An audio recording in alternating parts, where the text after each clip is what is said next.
Hi guys, it's CryptoBurp Adrian speaking. Welcome to today's Friday webinar. And we have pretty tough war going on right around the corner, right around case for Russia's invading Ukraine. This is not really a good, I should say, time to go crazy about how risky you take, your assets, how risky you take your positions at times.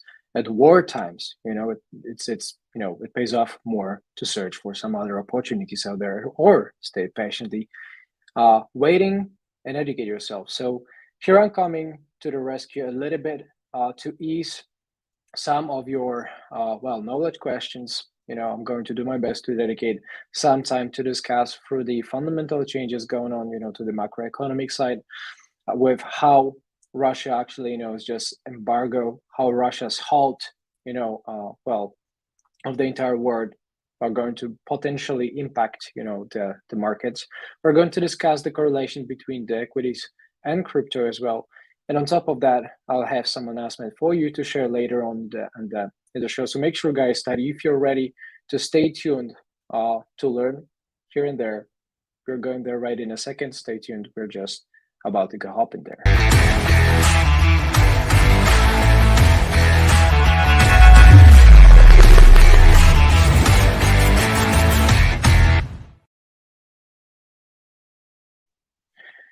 One more time, welcome everybody. Let me know how you guys are doing today. I'm a little bit stressed personally because the situation going on right at our eastern border, it's not really something to be easy about, right? So you may see a little bit of stress in here, but hopefully it somehow gets more peaceful, right? Because the things that are happening to my blood brothers, Polish and Ukrainian people are neighbors, direct neighbors, is not really easy thing to handle, and I guys hope you understand that. So please be mindful about the language you use in the chats as well. This is directly going to impact, I think, many people. So let's keep it easy. Let's keep it, I should say, free of emotions, right? Let's focus on the merits, and I'm going to do my best to answer, whether or not this war going on between Russia and Ukraine may actually cause some collapse in the global scene to the markets, right? We're going to discuss, several metrics, charts, statistical data, correlations, and a couple of more details, perhaps to try to somehow get some answers to it, right? Before we join, if you guys are new, if you are new to the channel, make sure you actually hit the subscribe button, smash the likes, leave some kind comments and questions, showing off some support to the Ukrainian people, as well as potentially come up with your own questions that you want me to answer. I'll do my best to rush through them as we near the end of the show. So, like I said, there is a lot of stress. I'm feeling the stress somehow subconsciously myself. So I'll do my best to kind of just get it all stress free to you. But to start it, we are talking about as BBC News actually gives, right? There's a lot of news stations are actually giving it right now. We are talking about Russia literally, bombing and shelling the nuclear plant in Zaporozhye, I think, right, the Ukrainian city.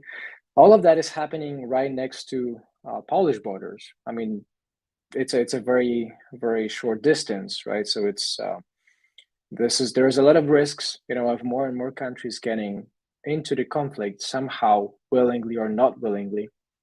So there's a lot of tension. And this tension is visible, in the markets. This tension is visible on the investor side, the way that the investors and traders seem to approach this current situation. There seems to be a lot more of the risk off environment going on. But truthfully speaking, this is a lot of uncertainty, and uncertainty means sideways. And sideways means indecision, means higher risk of getting stopped, higher risk of actually chopping your positions, higher risks of being wrong, right, on your positions, on your bets, on your trades, no matter how we call that. So this is usually time to, that many people choose to wait patiently on the sidelines instead of getting engaged directly in order to protect, their money, their capital. So we're going to theorize here and there, about how how these events can actually change and impact the financial markets, and potentially can they escalate? Can these tensions escalate the further downside, actual bear market potentially? Okay, as we had in the next months of 2022. So it's not really a good, I think, time for many people out there. Many people are dying. This is a lot of suffering. This is terrible to look at, terrible to hear about. And I wish world was smarter. The countries were smarter, the Russian leaders were smarter not to invade other countries, right? So this is this is my personal opinion. This definitely just impacts the way that the markets behave, right? So like I said, if we actually have a quick look at what is going on the equities, right? We have a basic set of two charts, right, which is the Nasdaq composite index and S&P 500 for the large cap index, right? So just purely looking at the charts, you can clearly tell that there has been a downwards pressure coming up, right? The chart actually opened up, with a gap down, right? You saw the gap down opening for the equities, for the composites, which are a little bit riskier than the large caps. Yet still the same gap down is visible in here, for the equities on the large caps. So both Nasdaq composites and large caps are actually taking a hit, right? If we have a look, and what kind of percentages, are we talking about? We are talking about from the highs. We are talking about basically at about 4.4% decline, or 1.01%, 3% approximately on the large caps, right? So this is additional confirmation that the composite index is a bit more of the risk on environment than the large caps, right? Because it's more volatile, it's taking more fluctuations percentage wise to the downside and to the upside whenever it goes up or down. And if you remember Bitcoin, and other cryptocurrencies are also naturally strongly correlated to what equities do, to S&P 500 as an index, as a major, as an average measure to what's happening on the stocks. Okay, commodities are no different. There is quite a inverse correlation, quite a negative correlation, I should say, where the commodities tend to follow the opposite direction than the equities as of now, right? So while this remains subject to change, because of a lot of fundamental changes going on. War is an exceptional situation. War is an emergency situation. And in such situations, the charts do not tell you the full truth, right? So anything regarding technical analysis, anything regarding any market analytics, basically needs to be taken with a grain of salt, taken with an additional caution, right? Not to act, I should say, furiously fast on it, right? Even the best looking charts can get disrupted at any time if there are nukes coming out, from the sky. So in such occurrences, in such very sad occurrences, the fundamentals take the priority, take the prime lead, over the technicals. The technical analysis, for the reminder, gets you the information of what's happening inside the market, right? While at the same time, the fundamental analysis, which regards mainly the macroeconomic changes, the fundamental changes, the qualitative changes, this analyzes and discusses, argues what's happening outside of the market. Technicals inside, fundamentals outside, right? So only when you combine both of these fields, you can actually gain enough of the full scope of information, okay? So mind the importance that any charts that you see, any good-looking setups, any bad-looking setups can revert basically in seconds, right, out of nowhere, because it mainly is impacted as a result of what's happening, right, in the wartime crime going on. So that being said, the commodities are basically also taking a huge rally right here, right? Commodities are literally soaring. You can tell there is quite a strong push. If you give it a percentage measure, then off the lows of 2021 for December-November period, last quarter, we're talking about an overall increase of about 30%. right? So 30% increase on average. We are talking about an average. Bloomberg Commodity Index Futures is an average chart. It is an average result, which tells you that, well, as in the word, the way how it works, for an average, you need to have the, well, overliers and underliers, right? You need to have the samples, the markets, the assets that trend above the trend, above the average trend, and below the average trend. Those who are underperforming, those which are underperforming and overperforming. And here you can clearly tell that, well, commodities, because there's such an intense movement on average, then it tells you that if the average moves 30% up, right, then it means that some other assets need to move even way more, right? So we're talking about 50% increases, 100% increases, which we're going to briefly give you in a second. But, well, technically, right, to just wanted to show you right now the inverse correlation, the negative correlation between most of the average, well, equity indices performance. We are talking about, well, the levels. If we actually just zoom out a bit, right, we're talking about the situation. Let's actually get rid of it real quick. We're talking about a situation where we are retesting the lows of 2021, right? You can tell there is an overall like bounce region, support region, seen in March, May, then later June 2021, right? And this was the prior bottoming, kind of like a region. That being said, composites, actually took a hit about 22%, to the measured from the peak to the downside. And it's trading somewhere over it, right? So it doesn't necessarily favor either longs or shorts in here. It's somewhere above it. It's definitely in the lower part of the chart. You can tell for the reference, the high and the low.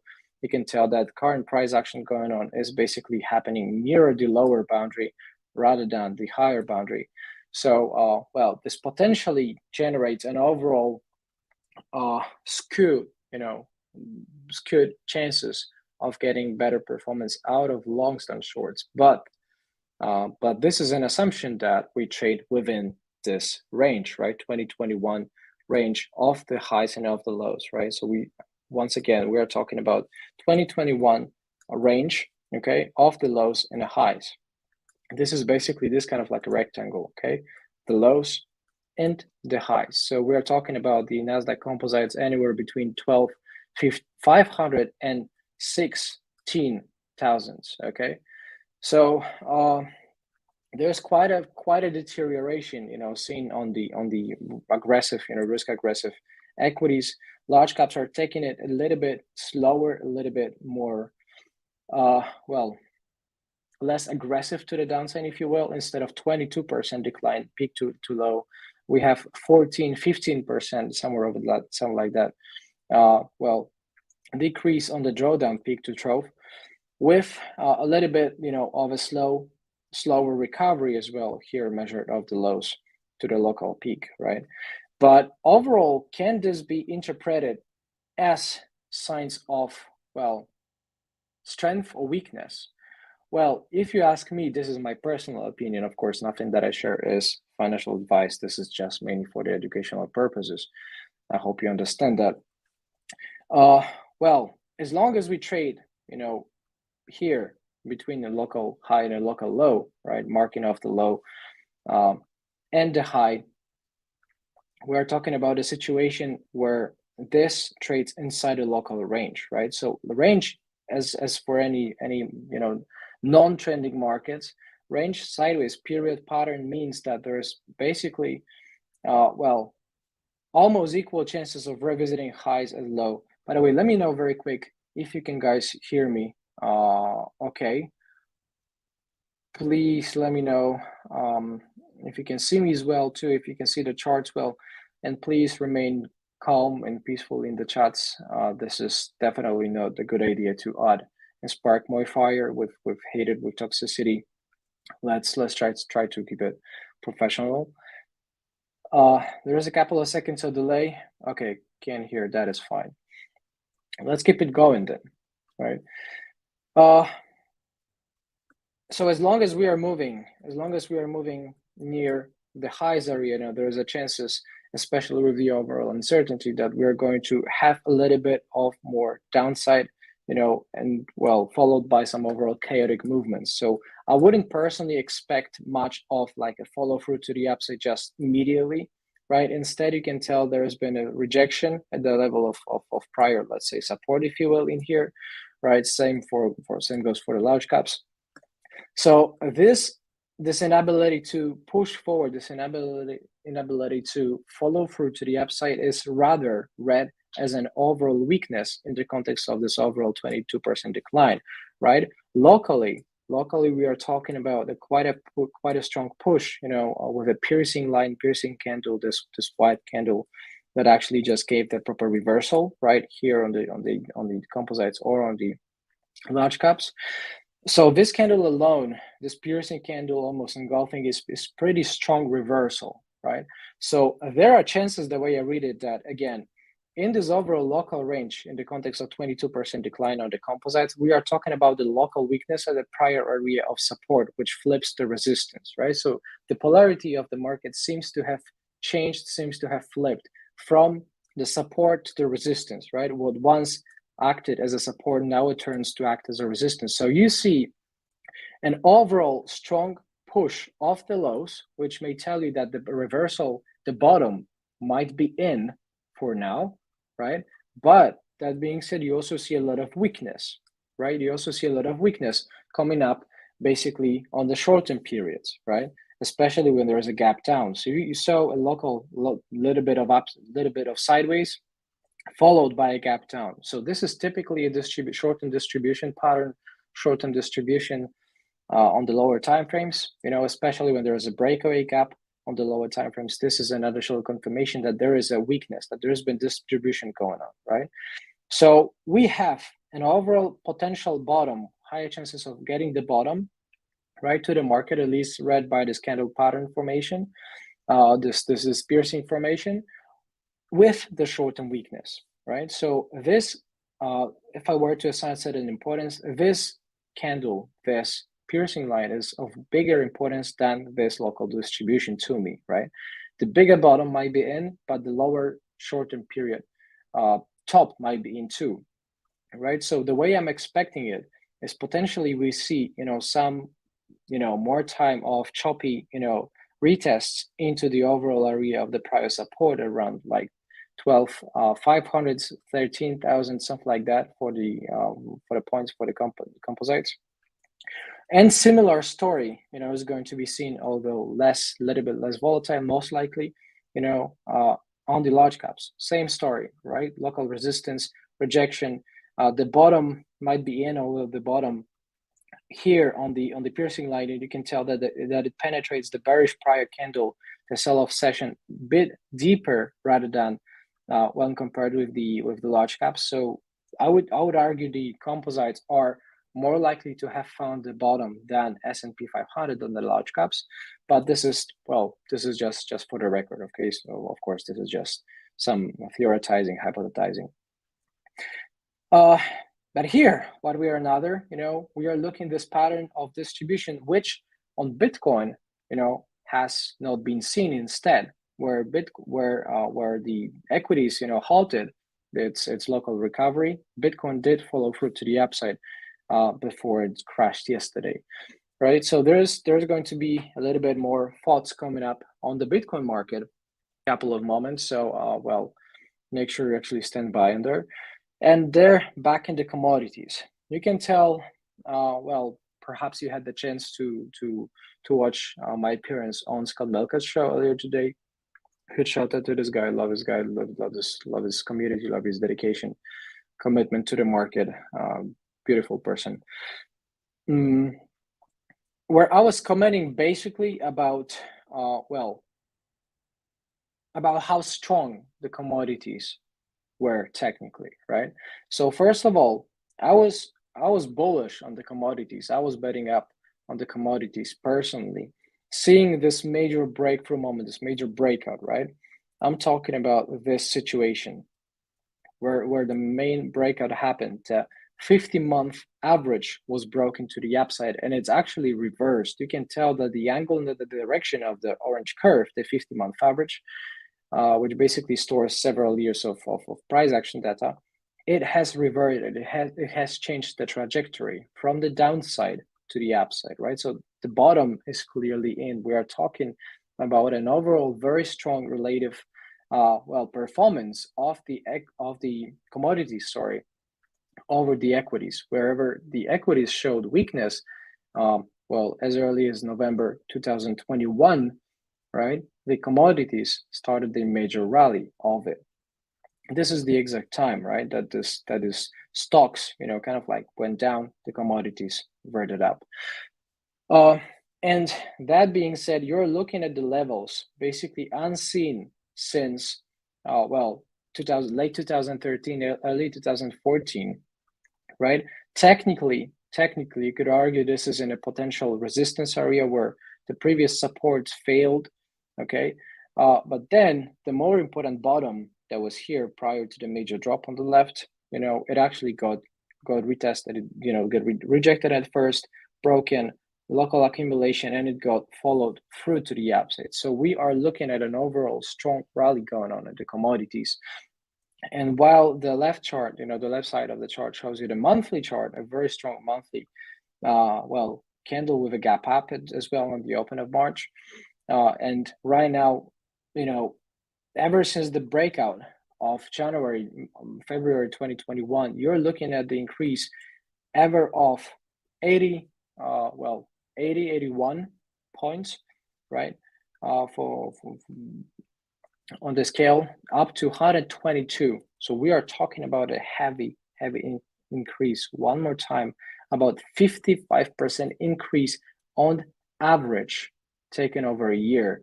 So it just tells you that, while the equities, equities and enhanced crypto as well, because of strong correlation, have been kind of like dancing back and forth between certain boundaries, moving in quite a choppy and volatile range, sideways movement with a lot of inability to break out to the upside and follow through. The commodities have taken the most of the weight in its favors. And on the right side of the chart, you can tell this is you can have a daily chart. You're looking at the daily chart of the same Bloomberg Commodity Index futures. Okay, so these are the futures of the Bloomberg Commodity Index, which is mainly weighted on average towards the energy market, so oil, natural gas, and the metals, the precious metals, which is gold and silver, right? So gold, silver, oil, not only oil, right? Not only energy, because there's also, like, of course, industrial metals such as nickel, aluminum, firm. There's also other energy assets such as like coal. You have the food market, which is wheat, oat, soybeans, etc. Like live cattle, livestock, animals, hogs, cows, etc. So, but it's still the main weight, the main gravity center is put towards the energy sector and the precious metals.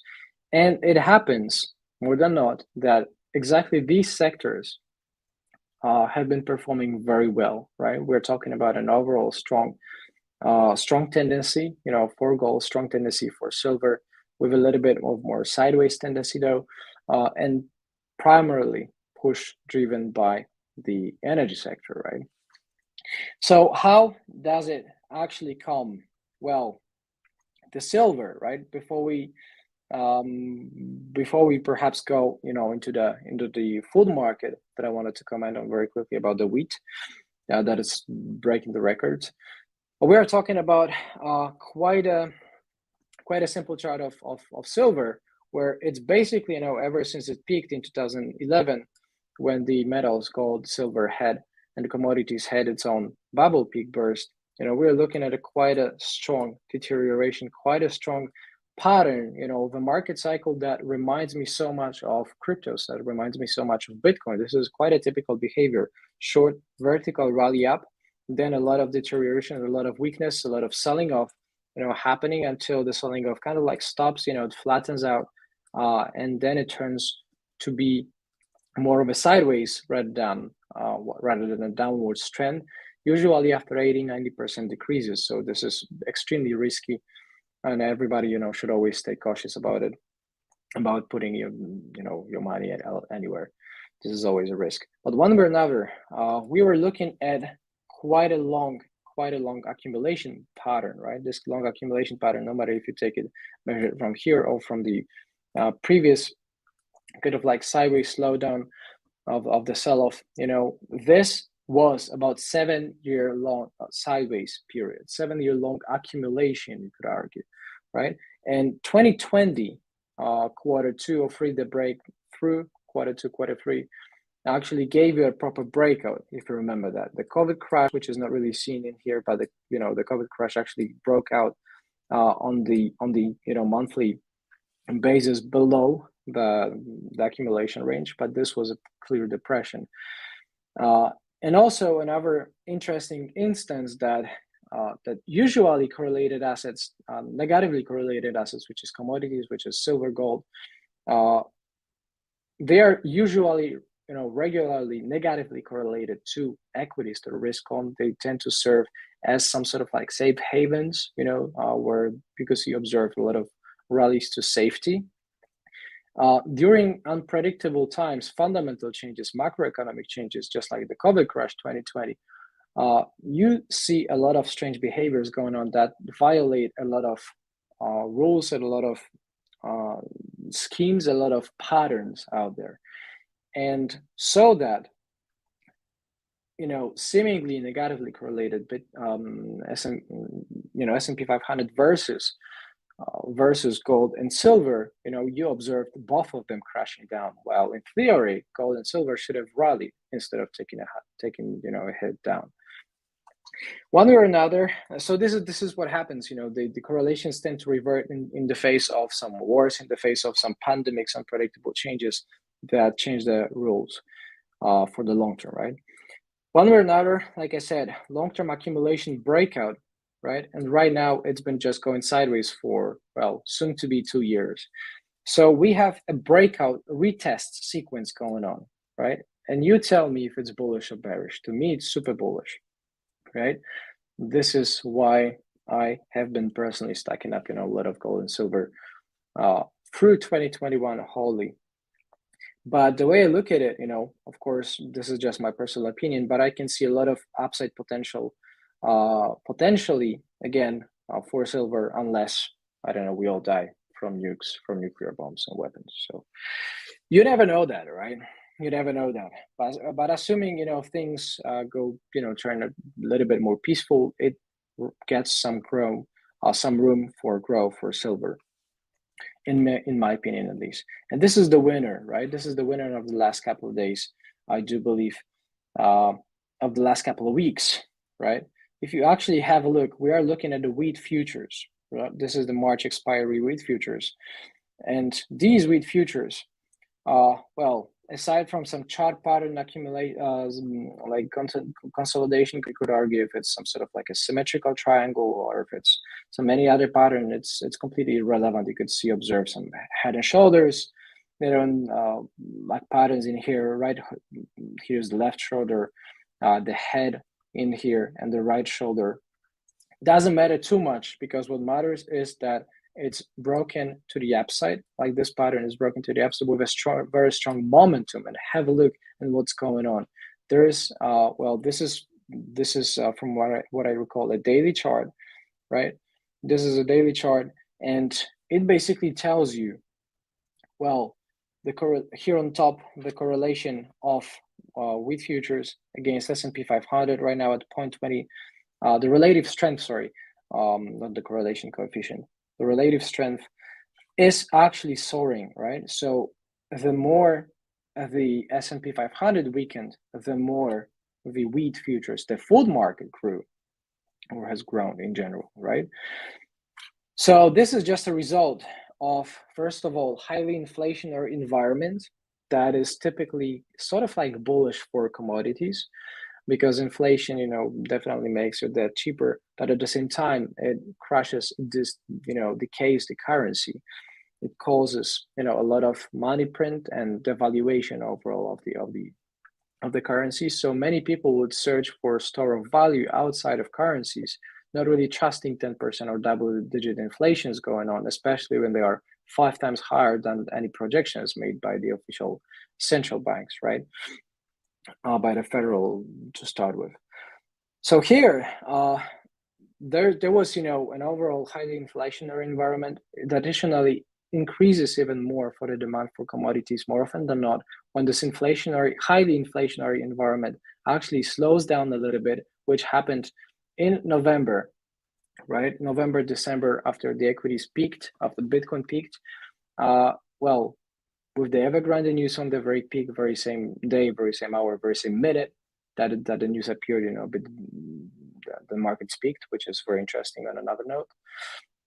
But then the rate hikes potentially, announced in December, early December, were of that spark that also gave the push to the commodities. And finally, the war. With Ukraine being one of the largest wheat producers out there in the world, right? With the most, with the most basically fertile kind of just grounds, soil, if you will. So the war usually puts the word supply of the supplier at risk. And because of that, there is a supply shock. And this supply shock increases the demand per unit, right? Which typically rises and boosts the prices. So you're looking at a combination of bullish fundamentals coming from the highly inflationary environment, and additionally empowered and sparked up by the war. And this is just a natural reaction, right? This is just a natural reaction. Please let me know, guys, if you still can hear me, if you still can see me well. And kind of reminder to everybody who's just joined on the webinar, make sure you give a thumbs up, subscribe, and smash the likes. Leave some kind comments, whatever you feel like, on our YouTube channel. Leave some questions as well, if you will. I'll do my best to rush through them as we're near the end of the show. Let's have a quick look at the chats.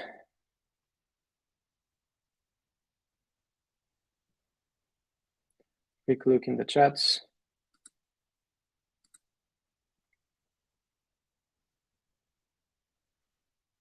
Okay, check. There is some delay. Always a couple of seconds of delay till the information, till what I say, what is put out of there, just reaches you. By Jamie, love your work, Bert. All the best, Jamie. Okay, it does seem it goes through somehow, it reaches. So let's keep it going.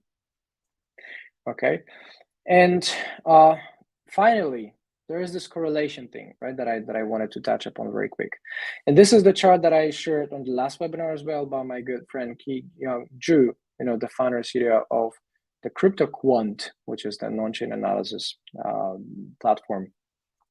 He lists the S&P 500 versus BTC correlation by person. This is a regular linear regression with the correlation coefficient or square per, if you will. You can refer to it under these terms and search out these categories too. Very recently we hit the all-time high of the correlation at around 0.55 for the strength or for the intensity that S&P 500 is correlated to Bitcoin, right? So we are talking about Bitcoin getting as correlated to S&P 500 positively as it's ever been. What does that mean? The positive correlation, which can be negative too, or zero, tells you that there is a tandemic kind of like a situation going on. Whenever one market pumps, the other one is likely to follow on average. Whenever one market dumps, the other one is likely to dump too, right? The correlation coefficient at persons, at zero would mean that the markets are virtually non-correlated at all. And it may happen that some markets that are completely detached, from the trade zone, from the trade work, which may happen to Russian markets very soon.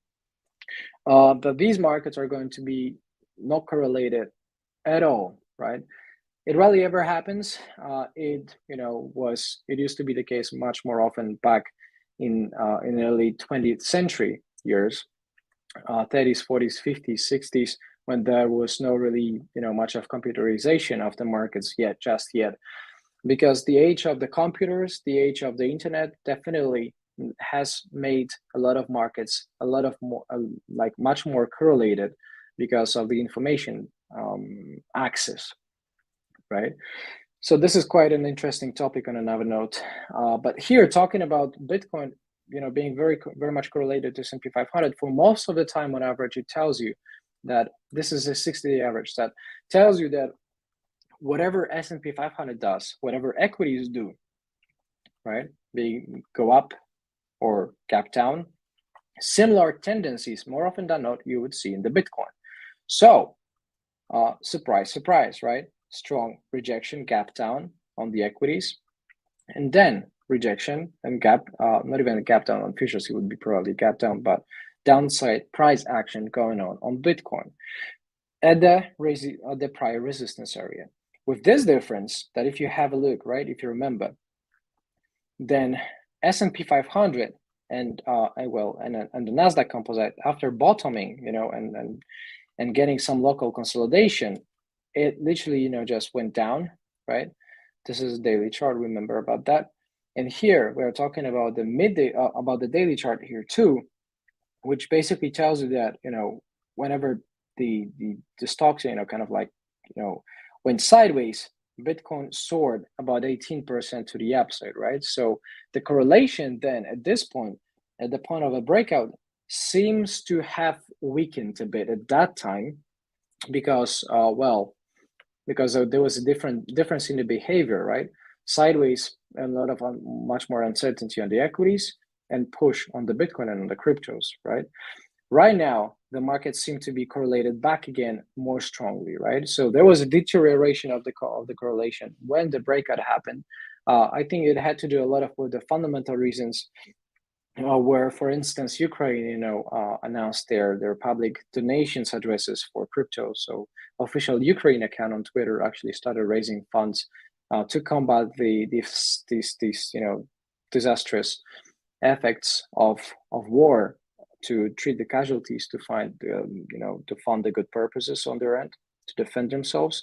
And they announced the donations in crypto, right, via Bitcoin, via Ethereum, via USDT, if I'm not mistaken. So a lot of fundamental triggers, I think, were hit back then in favor of Bitcoin, which was also giving some potential sparks to the upside for crypto. But we're looking at another uncertainty period, another situation where equities are down and Bitcoin seems to be getting back down on a feed as well, in terms of the prior correlation, right? So the correlation seems to have empowered, the downside decline just yet again.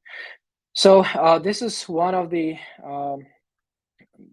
slides prepared by Ki Ju himself, right? I don't want to reveal too much data because I received it and I promised to actually just quote this very slide. But this is an updated correlation and tiny bit a different look, from his presentation about the correlation of Bitcoin against S&P 500 and Bitcoin against bond yields, okay, where you can tell the correlation against bonds is way more flat, regardless of what kind of like a measure it is. It is not a person's correlation. It is a DCC dynamic conditional correlation. So it is a different variant, different measure, okay, different sample kind of like analytics. But it tells you basically that the Bitcoin against bonds, this picture, this chart remains flat, right? As opposed to the overall enhancing and empowering rally coming off of the Bitcoin versus S&P 500 correlation. So yet another look at the correlation being basically at the historical highs, okay? And we are talking about not 100% kind of like success rate in terms of the predictability that each and every single 5% decline on the equities will cause 5% decline on the Bitcoin, right? Because there is no one-to-one correlation. The correlation is not ideal, it's not perfect. It's at all-time highs, right? So the impact of the equities on the Bitcoin's market and on the cryptocurrency market is the strongest it's ever been, but it's not ideal, it's not perfect, right? So it is still subject to changes, it is still subject to volatility and whatever happens. On the war side, it's directly impacting 24/7 the traders' decisions seen in the candlesticks, seen in the price action of Bitcoin. So this is the way I look at it, right? And just purely on the technical analysis side, we are looking at a setup of two trend lines, of a fun trend line setup pattern, if you will, right? Where one bottom of the $33,000, then saw a major breakout through $41,000, $40,000 main resistance, then followed through to the upside to resist somewhere at the prior support area of $45,000, right? 45, 46. And remember, we are not talking about support resistance levels. We are more talking about support resistance regions, right? There are very little chances for the entire world of traders, hundreds of thousands of people trading Bitcoin or any other asset out there, positioning themselves at one certain level, let's say 45,000, right? There are more likely situations that some of the traders are going to list, and place themselves with asks or with bids, somewhere at 44,997.37, right? Not necessarily at each and every single level the same. That would be a little bit, I should say, strange if something like that happens. If that happens, then this is just pure luck. But more often than not, speaking about regions, right, there was a failure to hold the support levels at around $42,000, which came directly as an impact of the intensification of the tensions going on the Ukraine and Russia side. So then, like I said, the equities did, found their piercing lines, almost engulfing candles, very strong reversals. In Bitcoin, it is not really seen as a similarly strong reversal per se, but then with this difference that the equities kind of like held back, and Bitcoin major to rally above the next resistance breakout level. And then we are resisting to go through $45,000 all over again with local fakeouts, another intensification of the tensions, right? And inability of Bitcoin to follow through to the upside. This didn't happen. Instead, we are looking at local decline, which is right now in the major support area. So this is the way I read it, right? We're looking at the major support area, both on the diagonal side, on the horizontal side. This additionally is empowered by my favorite metric, which is Perpecator Pro, the trading system, the technical tool that I mainly use for my own decisions, for my own fun, if you will. And the best chart I can pull up is 12 hours. That this is the one that is of biggest interest for me, and it's right now showing you the most crucial level, right? The most crucial level being 40,584, right? So 40,500 seems to be the main invalidation level for the bulls holding the upper hand. So as long as we keep closing the days and the sessions over that level, which triggered with the breakout to the upside, right, and initiated that the bulls regained the upper hand, regained the control of the market with this local breakout, 18% soar to the upside. Then ever since, we remained in the situation where the bulls, dictated the rules, where the bulls are in the technical control, but we have war going on, right, which is a fundamental thing. And in such instances, the war seems to be way more important than what's happening about the trading decision, right, inside the market. So outside context is way more important than what we are looking at in terms of the charts in the inside context. And this, this has always been the case, right? So even the best looking chart can get disrupted at any time if there is an asteroid crashing into Earth, if there is some, CEO, company, stock company, public company, CEO getting kidnapped, right, or found dead, something like that. This is usually also similar to the supply shocks from the drops, from the floods, from what you're seeing, what you're looking at with wheat futures, from the Ukraine side. So just chart alone, as long as we keep closing the sessions over 40584, in my opinion, it does seem that the bulls maintain the upper hand, right? It's a little bit of up, market never goes up 100%, just 100% of the time, just one direction. It just fluctuates instead. You see pushes, impulses, and corrections, motive waves, and some distribution processes going on as a response to it, right? But here, like I said, if you manage to hold through 40,500s, and additionally break through local volume-based resistance region defined by this grayish area, this grayish block, then it actually brings some high chances potentially to break out to the upside. But other than this, if we fail to close above this, then it means that the bulls lose the upper hand all over again and we start another deeper correction, right? And this potentially could get you nothing but a continuation of a choppy sideways, right? We are right now moving in this choppy sideways between the lows of $33,000 and the highs of $45,000. And it just seems that each and every single inability to break out to the upside or to break down to the downside, kind of like, gives you the doom to keep trading inside this range bound movement, right?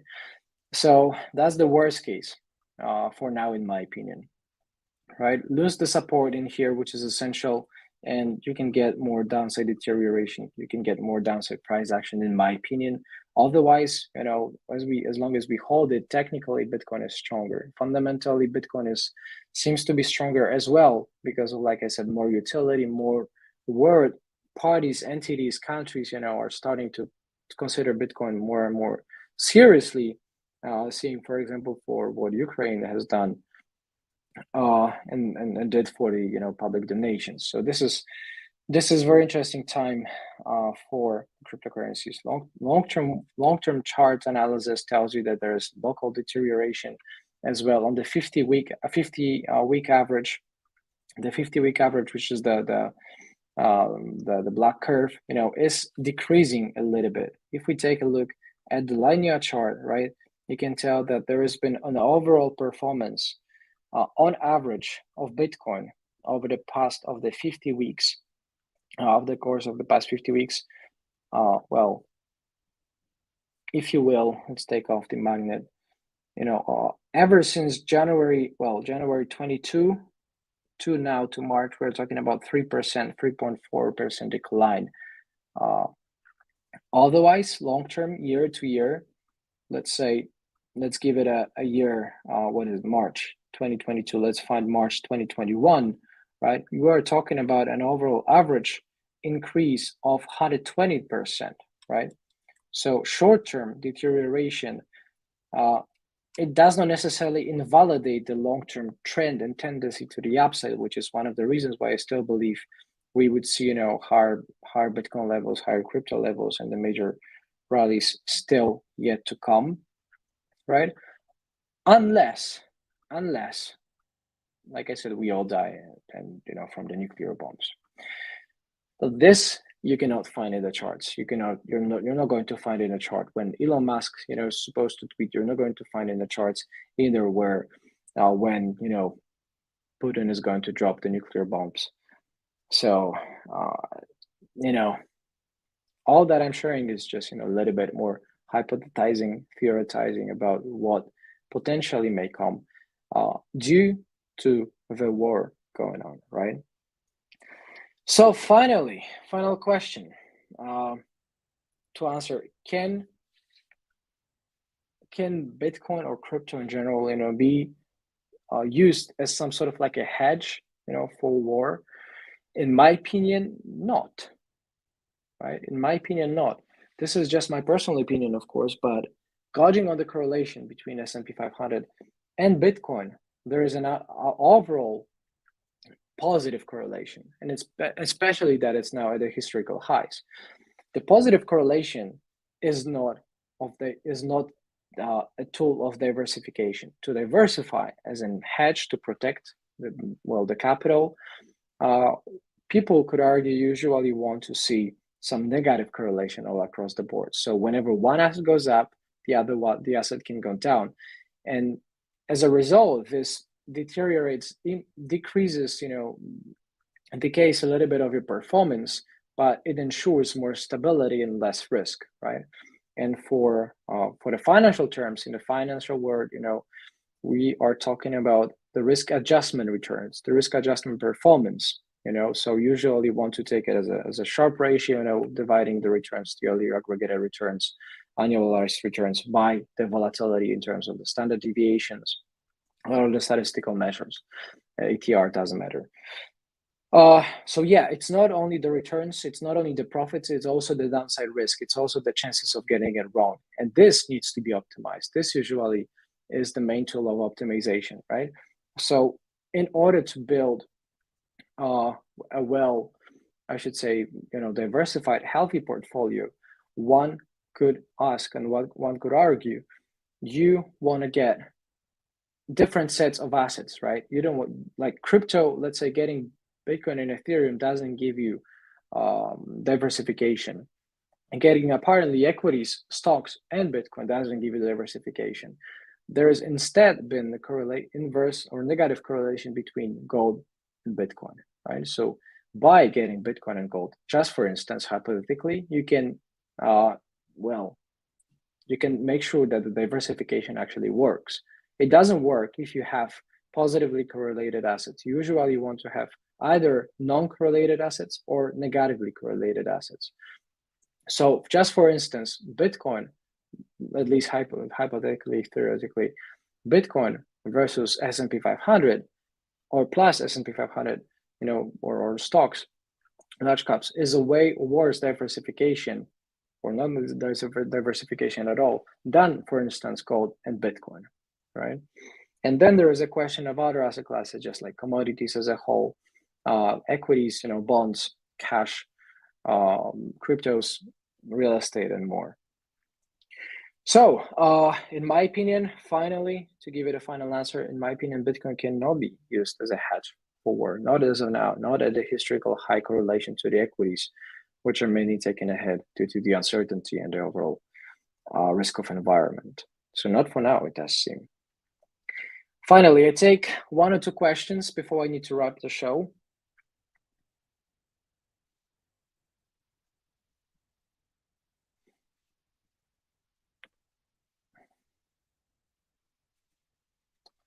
Let's have a look.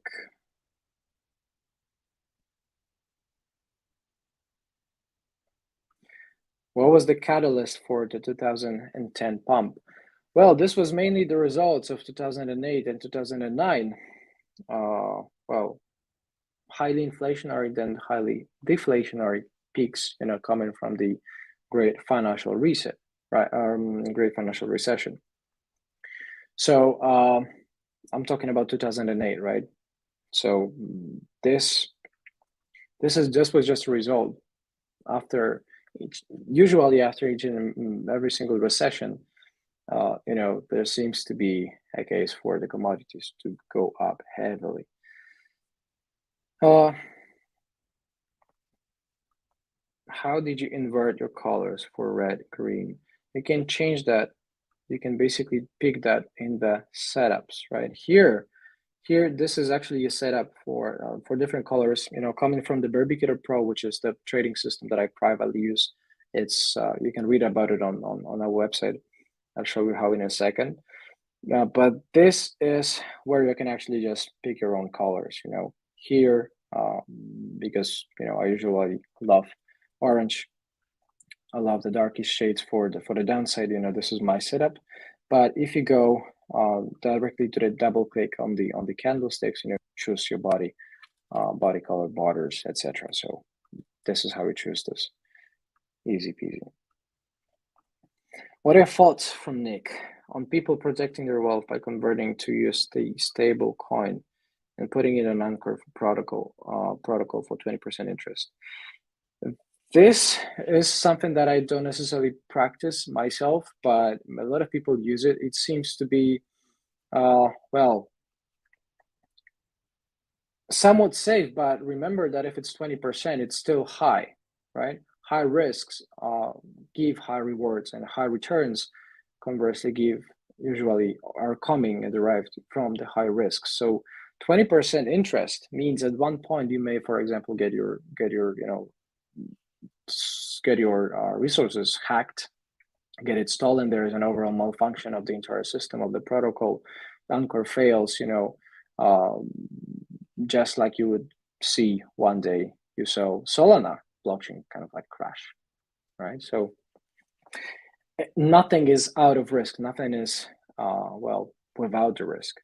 So in my opinion, some people can do it, but it's just a question of whether you want to have your returns from one asset, from, I don't know, gold, silver, Bitcoin, or Tether staking, right? Or USD, Anchor pulling, or you want to put it somewhere else, right? So each and every single point comes with a good, with an analysis of risk reward. It may happen that for some people the risk reward is not going to be in their favor. What are you thinking about Rafał Zalewski and his game of speculation? Rafał Zalewski is my good friend. He's a Polish speculator. He's a great guy, very talented trader. As any trader, trading with leverage, you see them fail, you see them grow, you see them succeed. So it's just experience. I think he's very well experienced, and at times you get the good gut feeling, you get the good timing, you somehow feel the market better, and it turns out to have good chances to work in your favors, right? So I think he's traded successfully, like some very good returns. So well done to him on that. Good friend, definitely worth a follow. What are my thoughts on oil in particular? Oil. Naturally, if we take, let's take stock charts. WTI crude oil, right?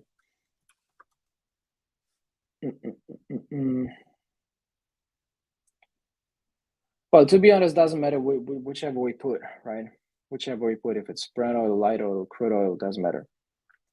We're talking about a heavy push, just like I said, ever since December rate hikes kind of like were announced here early December when equities crashed and Bitcoin crashed too. Ever since, it remains as the main source of the overall push for the commodities for the BCOM, right? So this is what I was saying. Oil seems to be one of the main drivers, and oil seems to be one of the main drivers at any time, right? I was talking about this chart real quick, right? Rate hikes announcements, then strong push, equities tank, but the commodities, especially driven by the crude oil, but Brent oil, seem to have done very well, and it seems to be the case every time that Russia has any sort of like volatility coming from their end. Everywhere, everybody. We need to wrap up the show. Before we do, I want to give you guys a heads up because we founded myself with Ran Neuner, with Metaverse Capital, CryptoBand. We founded an NFT project, Art Against War, which basically helps you get your own art promoted, get your own art listed on auction, and each and every single point, cent, dollar raised is going to directly, publicly, transparently via blockchain is going to be donated and dedicated automatically to Ukrainian people suffering from the war. So make sure you follow it. AAW underscore NFT, ALW underscore NFT, Art Against War. Give it a follow, guys. Keep your tracks, keep your eyes open there. And if you are artists, make sure you also send your art to, basically, let me find this link.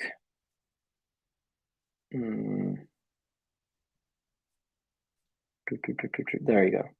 NFT at artagainstwar.io. NFT at artagainstwar.io. This is where you can submit all your art and find the inspiration for many people to fight for the good cause, to help those people suffering. And perhaps this is going to be something more long lasting, so we may do some more good with that, to help other people. This is a non-profit project. We don't take money from it. This is a community-driven project, artist-driven project. We don't earn a single penny on that. Each and every single fund piece, cent, dollar is raised and publicly, transparently, safely donated to the equity unions. So if you want to find and support a good cause, make sure actually, like I said, follow the AAW _ NFT, Art Against War NFT.